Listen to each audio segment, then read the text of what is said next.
point from Super Best Friends? Oh, I think that's putting it on a little bit. I'll take it, though. I'll take it. Hi. Hey. Pleasure to be here. How's MAGFest? MAGFest is the best. I will be coming back to MAGFest forever until they stop me. Like each MAGFest, you know, Magstock, MAGWest, MAGLabs. No, MAGFest. Because that's the one I can generally make it out to and plan for in advance because music and games, and they deliver on that every year. It's great. I love it. Do you just party 24/7 the whole time you're here? It's a lot of it's business, but like yeah, while we can squeeze in a little bit of both pleasure and business, like now. So, you know. Oh yeah, we're business right here, guys. This is business, you guys. Yeah. Anyway, how many cons do you go out to a year? We used to do 0, and like in the last 2 years, that's shot up to at least 10 to 12. It just kind of happened after we did our first MAGFest, and then like the panel and such went really well, and the other guys kind of like Matt especially kind of was like really happy with how that went, and you know meeting fans is always really fun, and like that's something that we never really did because we're just stuck up in Canada. Yeah. So we're out of the way for most people, and so like by us kind of coming down, and some cons invited us out and stuff like that, and ever since that started to happen more and more frequently, yeah, we've been pretty much going to anyone that would have us.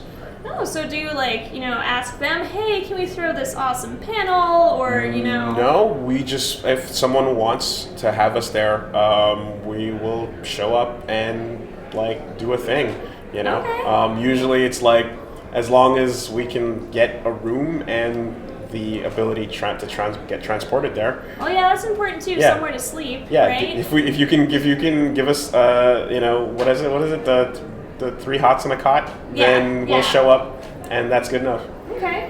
Well, I know I told you a little bit about this before we went on air. I do music stuff. Cool. Do you like play any musical instruments? I used to play the drums. Now I play the drums poorly, and I also played the piano when I was really young. Now I play nothing. Okay. I play rock band. Hey, that's solid enough. Yeah. Alright. Well, since you're like really, in my opinion, really good at like critiquing video games. Oh, wow. Well, do you not feel that way? I don't know, you have a lot of background. Guys, watch his other interviews. He knows a lot of shit about video games, just saying. I feel like we make dick jokes over video games, and we kind of trip our way through it and end up with something that people kind of watch sometimes. I don't know. Yeah. You gotta give yourself more credit, man. Alright, well, what do you look for in video game music? What do I look for? Backing choir vocals, Latin lyrics. Like epic stuff. Yeah, I'm like, it's so, like, it's, even when it's hack and tired, I'm still like a sucker, because you get to the last boss of the RPG and you're like, I know you're gonna do the big Gaelic choir thing, I know, and then it happens, you're like, oh, but it's so fucking good, you know? I look for, like a nice, long, like, a track that's not rushing to get to where it wants to go. I appreciate a good build-up. And I like when video games in particular use music in a way that other things can't, where you have layers of instruments that only come in when certain things are happening. So when you're playing Persona 3 and you go through different layers of Tartarus, the higher the tower you climb, the more instruments play over the same song. And at the top of the tower, you have a full-on like version of what you've been hearing bits and pieces of throughout the game. Or when you're playing Metal Gear Rising: Revengeance and you're cutting up the bad guy and it's super cool and you're fighting the boss, but only at the moment when you're doing huge damage does the vocals come in over the instrumental track that plays throughout the rest of the boss fight. I look for stuff like that, and like that's something that only video games can really do with music, I think. Okay. Well, I'd like to ask you, I guess it's a question sort of about Super Best Friends. Okay. So... Might know a thing about that. Yeah, hey guys, he's on Super Best Friends. So putting up content, are there any struggles? Yeah. Do you want to talk about it? We struggle right now. It's a struggle. Everything's a struggle. Like putting out fast enough, like editing. Like what's editing like? Editing is pain.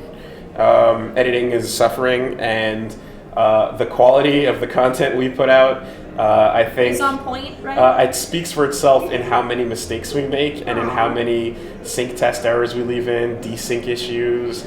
Really, we kind of like, I mean, like all kidding aside, like we sort of found ourselves like, we had to get professional quicker than we realized because we kind of just tripped our way into a lot of this. And like, you know, Matt and I like have a background in art and illustration, but like, you know, none of us really did like syncom or anything like that, cinema and communications or such.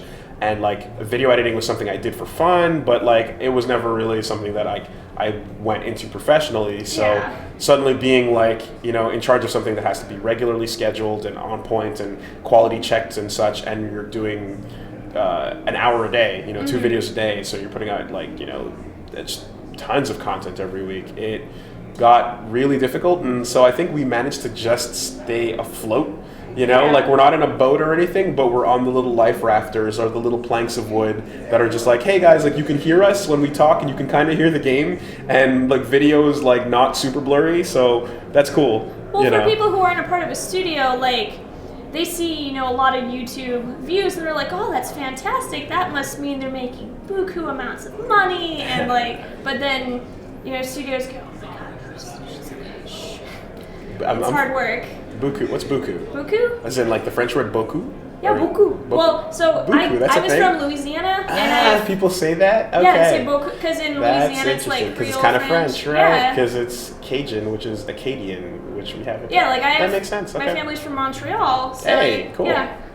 Je parle un petit peu français, mais je suis Mais en anglais maintenant, because I don't think anyone else is going to understand. True. Yeah, I think it's like not really that like huge, like it's not this amazing glorified like you're gonna be driving in Beamers immediately type of thing, which is why like a lot of advice when people ask for it when it comes to YouTube and stuff is with Let's Playing in particular, you don't really do it with that as a living off of it as a goal in mind, because living off of it is the last thing that happens. You know, you kind of end up being I guess you do it for fun at first, and if it works out, it works out. Okay. But yeah, I guess it's something that you can learn by using YouTube and looking up how to edit videos and how to get good at like, you know, syncing things and whatnot. And at some point, you kind of realize maybe my USB mic is not as great. Yeah. I'll go get an XLR mic and I'll get a mixer, and that sounds a lot better. Okay. And you know, it's just stuff that the internet taught us how to do. Well, that's all the time we have for now, but thank you very much for no problem. You know, having this interview. I liked hearing that other side of it. So cool. Okay. It's a pleasure. Thank you. This is JediAmanda with Beyond the Game. Thank you.